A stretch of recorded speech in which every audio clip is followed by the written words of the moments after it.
पुढच्या पेजवर जाऊया आपण. पुढचा पेज आहे एनआरसी मॉनिटरिंग. तर जसं VCDC मॉनिटरिंग आहे तसं एनआरसी पण मॉनिटरिंग आहे. एनआरसी मॉनिटरिंग मध्ये काय प्रश्न आहेत? एकूण मुलं एनआरसी ला रेफर केले गेले आपल्याकडून, तर 180च मुलं फक्त रेफर केले गेले. आठवतंय का तुम्हाला किती मुलं आहेत आपले सॅम? 5800 मुलं सॅम आहेत. त्यापैकी एनआरसी ला किती रेफर केले गेले? फक्त 180 रेफर केले गेले. ठीक आहे, तर ह्यामध्ये पहिला गॅप इथंच आहे. दुसरा, ऍक्च्युअली 180 पैकी किती मुले एनआरसी मध्ये ऍडमिट झाले? फक्त 16. ते पण सगळ्यात जास्त जळगाव मध्ये आहेत. तर एनआरसी मध्ये ऍडमिट का होत नाहीत मुलं? याचा पहिल्यांदा प्रश्न सांगावा, उत्तर द्यावं.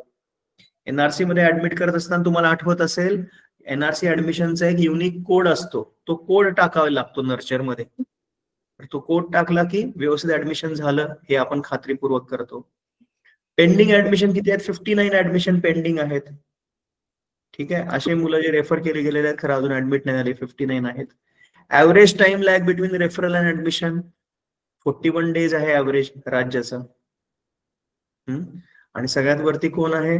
सगळ्यात जास्त वेळ घेणारा अमरावती आहे, सांगली आहे, गोंदिया आहे.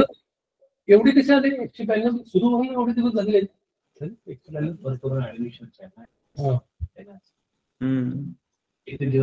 करायला पाहिजे एकदम.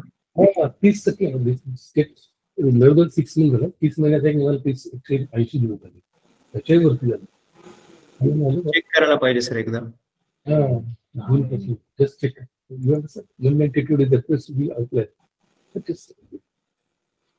ओके, असा हा आपला म्यूट वर ठेवा स्वतःला. असा हा आपला एनआरसी मॉनिटरिंगचा पेज आहे. किंवा एनआरसीचा डिस्चार्ज झाला, त्यामध्ये वेट गेन व्यवस्थित झालं का? एनआरसी मध्ये डिस्चार्ज 7 दिवसाच्या आतच झाला, 7 ते 15 दिवसात झाला, 14 दिवसानंतर डिस्चार्ज झाला, सॅम नाही आहे, हे सगळा डाटा भरला जाईल जेव्हा आपण व्यवस्थित एनआरसी मॉनिटरिंग पेज वापरायला उपयोग करायला लागू. आता त्याचा उपयोग होत नाहीये. आणि हा आहे एनआरसी मॉनिटरिंग पेज.